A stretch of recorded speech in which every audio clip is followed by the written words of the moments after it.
this year again, we augmented this by announcing the cessation of movement into and out of a number of counties. Later on, more measures were announced to contain the havoc visited upon us by the COVID-19 pandemic. Given this trajectory and the fact that this crisis requires, unfortunately, a long-term strategy, we took time to reflect on what must be done. If we lift the cessation of movement ban, how will this help each and every one of us fight the pandemic? And indeed, if we do not, how does this ban continue to affect our economy, especially our micro-business enterprises and those who derive their livelihoods from them? So, fellow Kenyans, to answer these questions, we turn to our brain trust, our experts, some of whom are standing behind us, a team made up of the finest doctors and research scientists, as well as public practitioners, and we turn to them for counsel. And it must be admitted that opinion was divided on how we are to advance against this virus. Some, myself included, wanted us to open up now.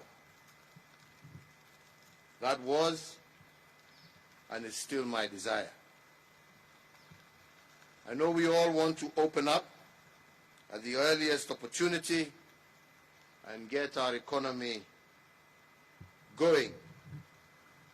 Me more so, as Kenya, as you all know, was recently ranked the third largest economy in sub-Saharan Africa. But others held a contrary position, and they were borrowing from history, scientific modeling, and also current experiences the world over to argue against mass reopening at this stage. Therefore, with these two viewpoints on the table, we must accept that we're not dealing with a right and a wrong opinion. We are caught in between two rights. Those who want to open are right, and those opposed to opening are also right. And this clash of two rights placed us on the horns of dilemma.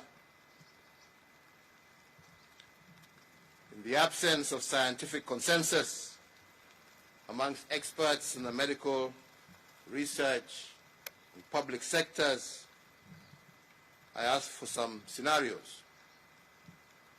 I wanted to know the worst-case scenario and the best options that are available to us in order to contain the disease without affecting the economy irreversibly.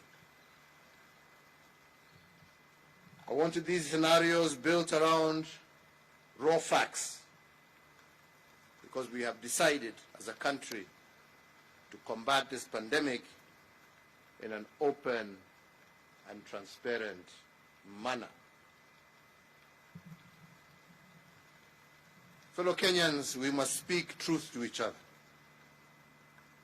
Had we not taken the stringent measures that we did in March of 2020, the rate of infections in Kenya would have peaked to 800,000 people by July 30th of this year. And if, as we have seen is the case, that one infected person has the potential to infect two people, this number would have hit 2.4 million people in 21 days. By the end of August this year, had we not taken the actions that we have taken, approximately 75,000 Kenyans would have lost their lives from this virus. But because we took interventions early, we have recorded only 2,600 infections with 83 deaths. So therefore, fellow Kenyans, if this is the worst case scenario, we wanted to know what the other scenarios look like. So if today we put in place all the necessary interventions and relax these by only 20%, what would this look like? According to the experts behind me here, relaxing interventions by 20% would lead to 200,000 infections and 30,000 deaths by December of 2020. Further, if we relax the interventions by 40%, the infections will peak in November with 300,000 infections and 40,000 deaths. If we were to go even further and relax them by 60%, the pandemic will peak in October with 450,000 infections and 45,000 deaths. Although these projections are generated by a model, our experts have shown us hard evidence suggesting that countries which opened up without proper protocols also experienced serious waves or secondary waves of infections. Spike of infections were, for instance, experienced when religious gatherings were allowed in South Korea, Pakistan, and Malaysia. So if this is our new reality, and we face the dilemma of easing restrictions or continuing with them, the question then is, what must we do as a country? What is our irreducible minimum for reopening the country? What is the threshold below which we cannot go? Once again, according to the professionals with us here, the irreducible minimum for lifting restrictions has three thresholds. One, to open up, the infections must be contained and the number of infections and deaths must be headed downwards. This is currently not the case in our country. Two, our healthcare system must be prepared sufficiently to take on a surge in infections. It must not be overwhelmed at any one point during this pandemic. Access to testing, isolation, and quarantine must be a bare minimum in our health facilities. This is not currently the case. Three, the capacity for surveillance and contact tracing must also be fully in place across the country. So the question then we must all ponder together, fellow Kenyans, is whether we have met this threshold or these three thresholds in order to lift the restrictions. Have the cases, as I have said, of infections taken a downward turn, for instance? The answer is definitely no. We are seeing an increase Have we met the second minimum of prepared health systems with isolation? Again, as I said, the answer is no. And I just give two examples. Siaya County has only a 10-bed isolation facility, and already they have admitted 9 COVID patients from only one incident. Similarly, Busia County has a 34-bed isolation facility, and 2 days ago, that facility was full. So, fellow Kenyans, if there is a surge in infections in just these 2 counties, the healthcare system will most definitely be overwhelmed. So the hard question to pose here is whether Kenyans are prepared to nurse COVID-19 patients in their homes if our healthcare system cannot handle the numbers. Are they prepared to expose their children, to expose the elderly to COVID-19 patients in the close proximity of home? And yes, we have dispersed Kenya shillings 5 billion to the counties in order to assist them increase their healthcare capacity in view of this pandemic. But to build the necessary health infrastructure for such an undertaking requires time. We must get ahead of this pandemic by creating lead time. So therefore, fellow Kenyans, while considering the possibility of de-escalating the containment measures in place and conscious that health is a shared function between the national and county governments,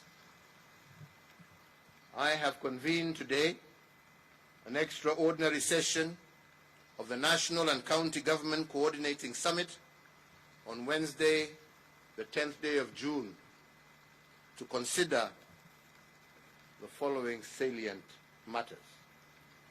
First, to review the effectiveness of the containment measures we have taken so far, those that have been rolled out to break the chain of transmission of the coronavirus disease. The second, to secure the undertaking of every county government to deliver isolation facilities with at least a minimum of 300 beds.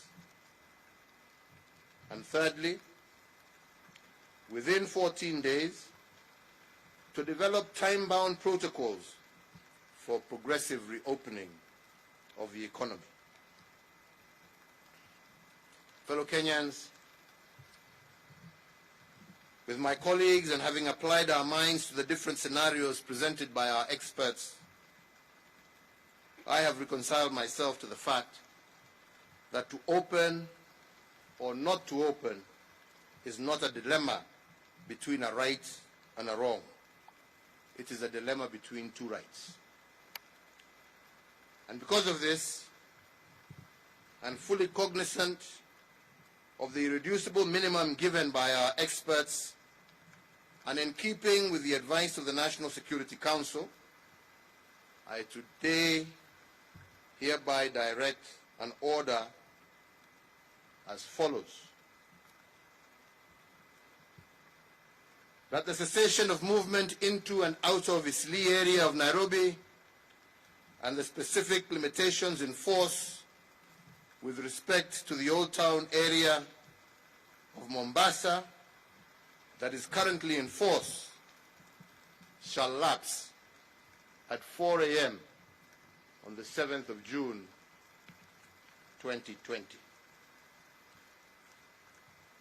That in view of the successful containment of the disease in the counties of Kilifi and Kwale, the cessation of movement into and out of the two counties that is currently in force shall also lapse at 4 a.m.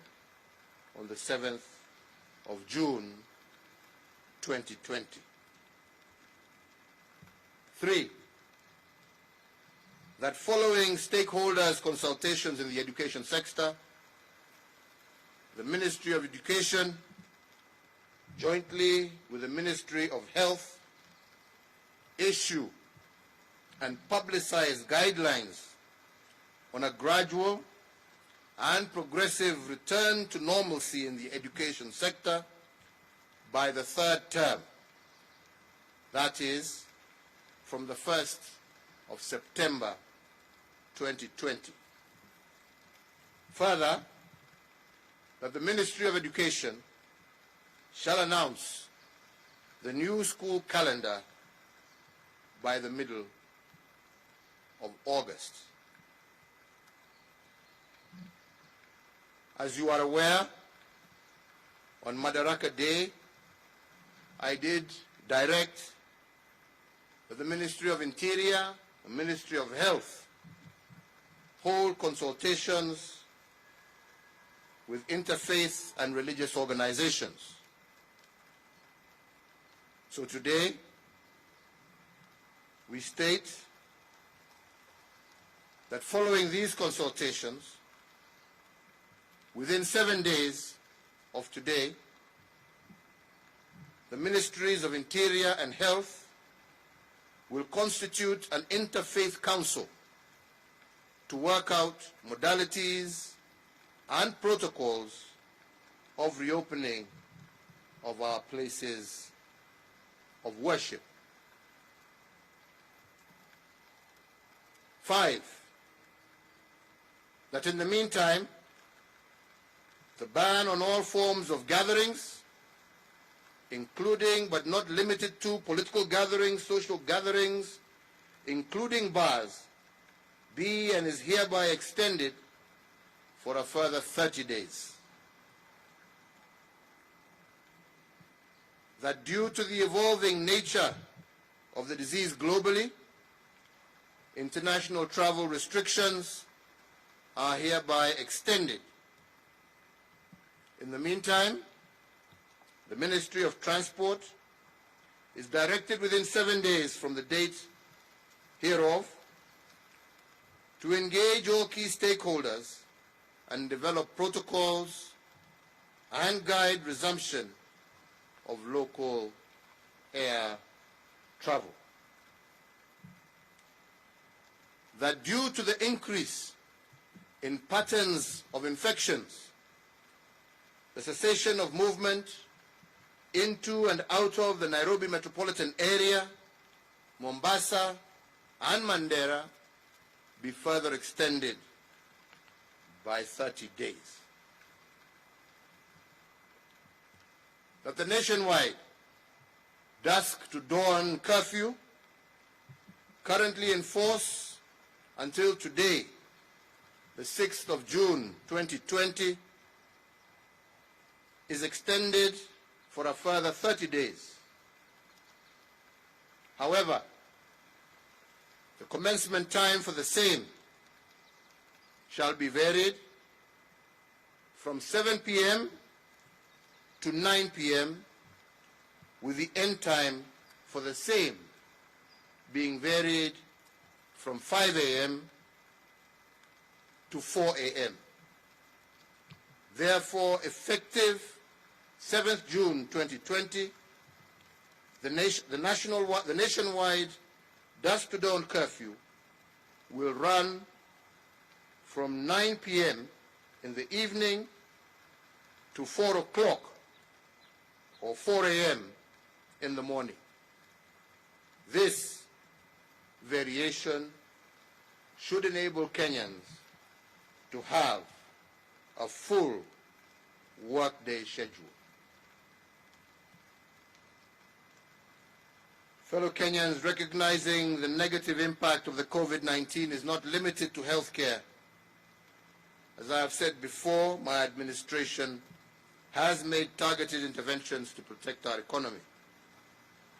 At the onset of the pandemic, my administration injected $216 billion back into the economy through tax refunds, rebates, and waivers.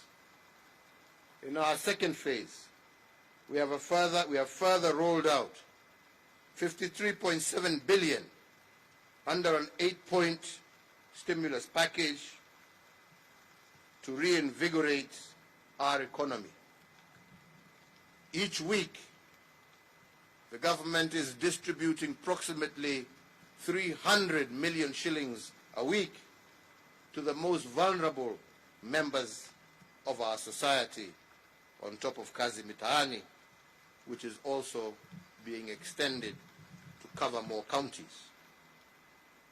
Also on Madaraka Day, I did announce that a further Kenya shillings 2 billion would be injected into the hospitality industry to cushion those in that industry from the effects of this pandemic, and modalities of how these resources will be shared are to be released next week, with priority given to ensuring that our workers in this sector are assisted to retain their jobs. Finally, I wish to assure each and every Kenyan that I shall do all that is necessary to limit the negative effects of COVID-19 on our people, our economy, and our way of life. Rest assured that my administration will continue to work to restore our lost livelihoods, our lost opportunities, and our lost wealth. As I have said before, I continue to call upon all Kenyans, particularly landlords and employers, to put people before profits during these testing times.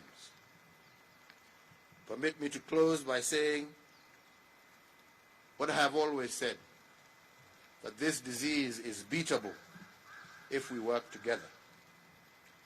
Listen to and apply the regulations, the guidelines and protocols issued by the Ministry of Health, and let us all keep our eyes on slaying the enemy.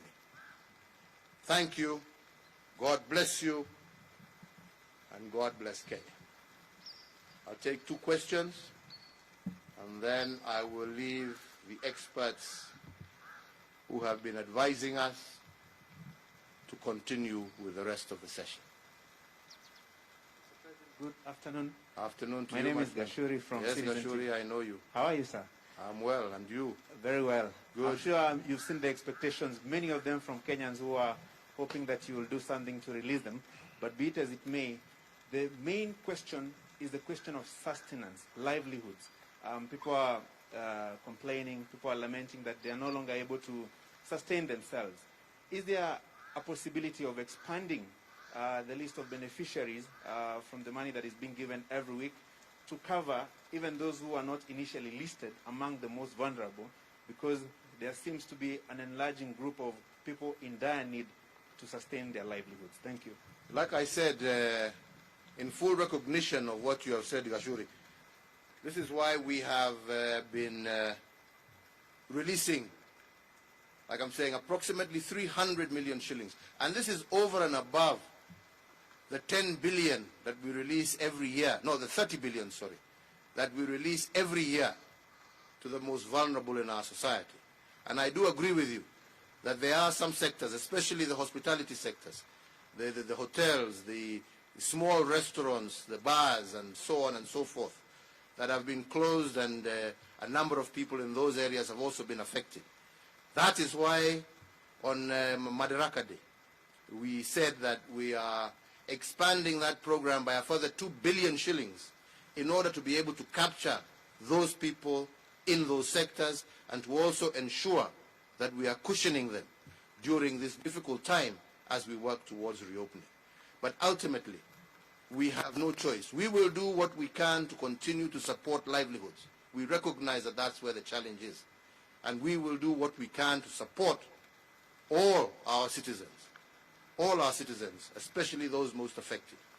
And we will continue to do that. So I want to assure you that we have that in mind and we are taking action on it. And as I've said, the Joint Ministerial Committee that was put together to make consultations with those in those most seriously affected industries will, within a week, come out with the guidelines of how those resources shall be released. And like I'm saying, this will go specifically towards ensuring that these establishments are able to keep their workers on payroll while we go through this difficult time.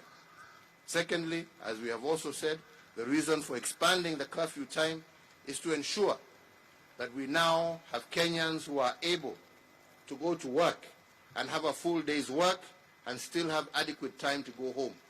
This now will enable Kenyans to be able to work a full shift, unlike the half shifts that we are into before. Now you can have a full day shift.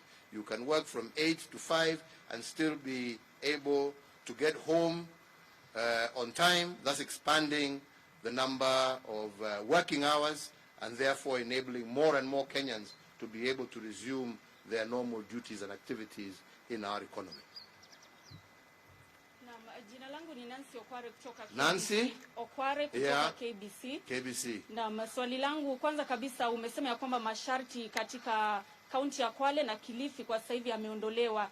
Je, kama serikali mnahisi kwamba mmefanya vya kutosha ili kuhakikisha kwamba hao watu wanapotoka na kuenda katika kaunti nyingine wamepimwa, ili kuhakikisha kwamba pengine kuna mmoja hakuwa amepimwa, lakini unasema ya kwamba Kilifi mmeweza kumaliza ugonjwa ule pale na watu wote hawajapimwa? Hatujasema ugonjwa umeisha. Yaani mmeweza, lakini tumesema ya kwamba katika kaunti za Kilifi na Kwale ugonjwa umeanza kupungua. Na kwa sababu umeanza kupungua, tumesema tunaweza sasa kufungua. Lakini vile nimesema, nimeita mkutano wa baraza la magavana wa taifa letu, gavana wote 47 governors. Nimeita huo mkutano on Wednesday kwa sababu mambo ya afya na vile tutatembea na vile tutaruhusu watu kutembea county to county, lazima magavana wawe on board. Lazima waweke mikakati, kila governor kwa county yake, ile itatumiwa wakati watu wanatembea. Watapima temperature namna gani, watajua wagonjwa ni wagapi. This is why tunataka kufanya hiyo program pamoja na wao, ndio tusaidiane, kwa sababu haja yetu ni kuhakikisha ya kwamba hatutoi ugonjwa kaunti moja kuupeleka kaunti nyingine. Na ndipo unasikia tukisema kama ni hapa kwetu Nairobi, sasa pale tuko hapa ugonjwa unaenda juu. Tukiufungua hapa, na hakuna nchi ambaye imefungua wakati ugonjwa unapanda. Na kwa kaunti yetu ya Nairobi sasa ugonjwa unapanda. Katika states mbali sasa tunaona increased number of cases. Na ndipo tunasema Nairobi sio kama Kwale na Kilifi. Kwale na Kilifi ugonjwa umeanza kushuka. Hapa Nairobi unapanda. Na ndipo unaona tumefungua kule ambapo ugonjwa umeanza kuteremuka, na tumebakisha Cessation kwa pahali ambapo ugonjwa bado unaendelea kwenda juu, kwa sababu hatutaki kueneza huu ugonjwa kwa kaunti zile zingine. Umesikia hapo nikisema hapo awali, tukifungua kabisa vile wengine labda wangependa tufanye.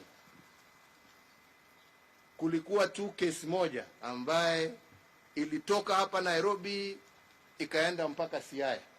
Hiyo kesi moja imesababisha watu wengine 8 wapate ugonjwa.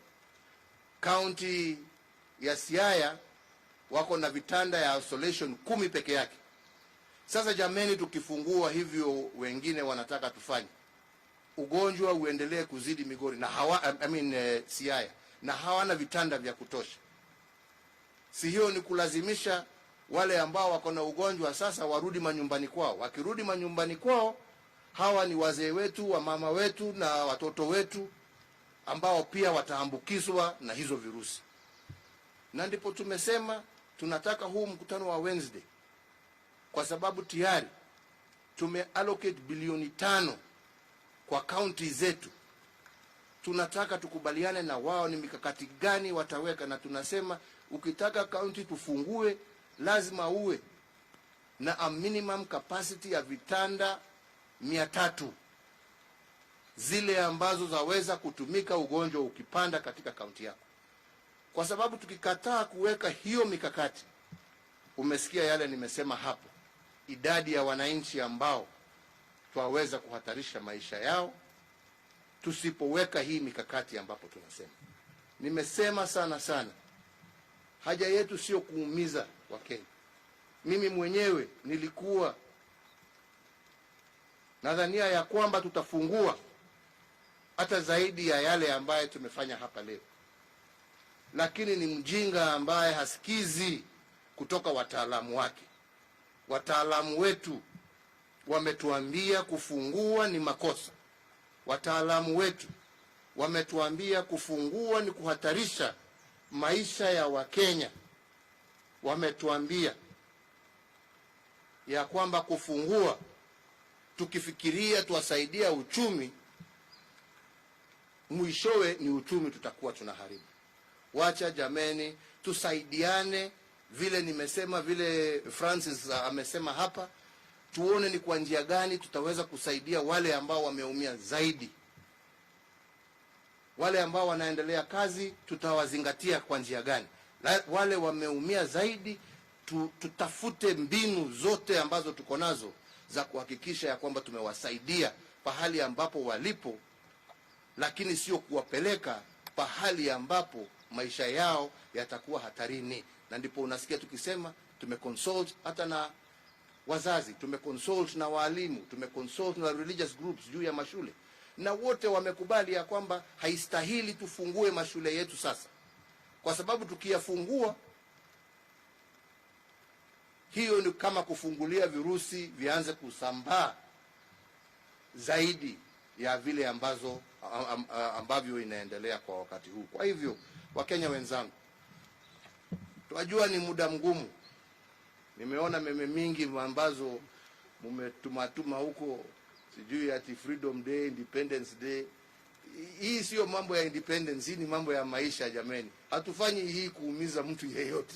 Jamani, tunafanya hii kuhakikisha ya kwamba tumelinda maisha ya wananchi wetu. Jameni, afadhali uwe hai ndio uweze kukula hiyo happy ambayo unatafuta. Lakini ukiishia hiyo happy ulikula siku moja, iwe ndio itakupeleka kwa kaburi, sioni haja. Wenzangu, tutulie, nafasi bado itakuja. Mungu awabariki, Mungu awalinde. Nataka sasa niwaachie katibu wa Wizara ya Afya Susan Muchache aendelee pamoja na hawa wataalamu ambao wako hapa. Dr. Amos yuko hapa na wenzake. Hawa ndio wako na ujuzi. Sisi tumeshinda siku mzima tukiwauliza maswali, na tumechukua yule mwito ambao wako nao. Sasa sijui nyinyi wengine labda pia mko na maswali kama sisi tulikuwa na maswali. Wako hapa waweze wawajibu. Yangu ni kuwauliza wenzangu wa Kenya, let us have patience, let us trust in God, we shall overcome, na tutashinda hii virusi na Kenya yetu itasonga mbele. Mungu awabariki nyote, Mungu awalinde. Asanteni sana.